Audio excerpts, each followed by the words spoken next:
Banyak orang berpikir public speaking itu cuma buat MC, motivator, atau pembicara seminar. Padahal kenyataannya, hampir setiap hari kita melakukan public speaking.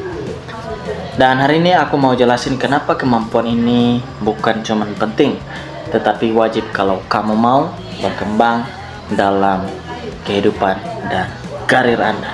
Jadi teman-teman, bagian yang pertama, public speaking itu skill dasar hidup. Public speaking bukan soal berdiri di panggung besar. Public speaking adalah kemampuan menyampaikan pemikiran dengan jelas kepada orang lain. Presentasi di kantor, wawancara kerja, sidang skripsi, rapat organisasi, bahkan sekedar menyampaikan pendapat di forum. Semua itu adalah bentuk public speaking. Tapi di sini teman-teman, masalahnya banyak orang punya ide yang bagus, tapi tidak bisa menjelaskannya dengan runtut dan meyakinkan. Akhirnya apa? Idenya kalah sama orang yang mungkin biasa saja, tapi lebih percaya diri saat berbicara. Di dunia yang nyata, cara kamu menyampaikan sering kali sama pentingnya dengan apa yang kamu sampaikan. Dan bagian yang kedua, public speaking mempengaruhi karir teman-teman. Coba perhatikan di tempat kerja, siapa sering dipercaya memimpin rapat, siapa yang sering dipilih presentasi ke klien, dan siapa yang cepat naik jabatan. Biasanya bukan cuman yang paling pintar, tapi yang paling bisa menjelaskan idenya dengan jelas dan percaya diri. Karena perusahaan butuh orang yang bisa mewakili tim, bisa berbicara di depan klien, dan bisa menyampaikan visi dan strategi. Kalau kamu tidak bisa menyuarakan kemampuanmu, orang lain tidak akan tahu seberapa hebat kamu. Dan teman-teman, public speaking itu seperti amplifier yang memperbesar nilai yang sudah kamu miliki. Tanpa itu, kemampuanmu bisa saja diam dan tidak terlihat. So guys, kita masuk ke bagian yang ketiga, yaitu meningkatkan kepercayaan diri. Di sini banyak orang bilang bahwa aku tidak pede, makanya tidak berani ngomong. Padahal seringkali kebalikannya, kita jadi percaya diri karena kita berani latihan untuk berbicara. Semakin sering kamu berbicara di depan banyak orang, semakin kamu terbiasa dengan rasa gugup. Dan satu hal yang sangat penting, gugup itu normal teman-teman. Bahkan pembicara profesional pun masih merasakan gugup atau nervous.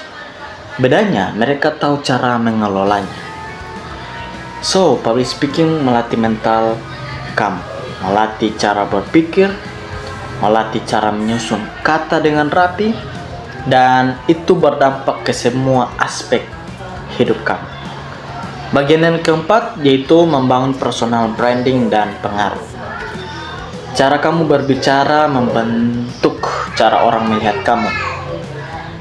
Orang yang berbicara jelas, tenang, dan terstruktur akan terlihat lebih kompeten. Orang yang mampu menjelaskan dengan sederhana akan dianggap lebih cerdas. So, public speaking juga tentang membangun pengaruh.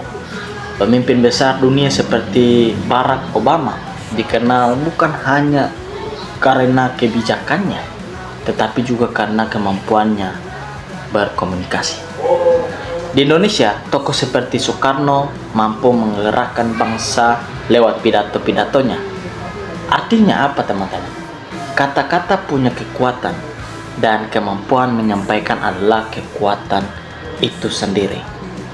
Pertanyaannya, jadi kenapa public speaking itu penting? So, di sini saya akan jelaskan. Karena hidup adalah tentang komunikasi. Karena ide yang tidak disuarakan akan tetap jadi ide. Karena kemampuan saja tidak cukup tanpa keberanian untuk menyampaikannya. Kamu tidak harus langsung jago, tidak harus langsung berani tampil di panggung besar. Mulai dari hal kecil, yaitu berani bertanya, berani menyampaikan pendapat, dan berani untuk presentasi. Karena di dunia ini yang sering maju bukan cuma yang paling pintar, tapi yang paling siap untuk berbicara. Dan kabar baiknya teman-teman, public speaking itu bukan bakat, tapi itu skill yang dibangun. Dan saya akan memberikan contoh untuk melatih public speaking, dan di sini saya juga sementara belajar, yaitu coba teman-teman membuat video atau merekam teman-teman sendiri ketika teman-teman berbicara, apa saja teman-teman bilang, dan step by step pasti akan bisa. Itu melatih kepercayaan diri teman-teman. So, jangan lupa like, comment, dan subscribe channel saya, dan jangan lupa juga nyalakan loncengnya. See you di next video.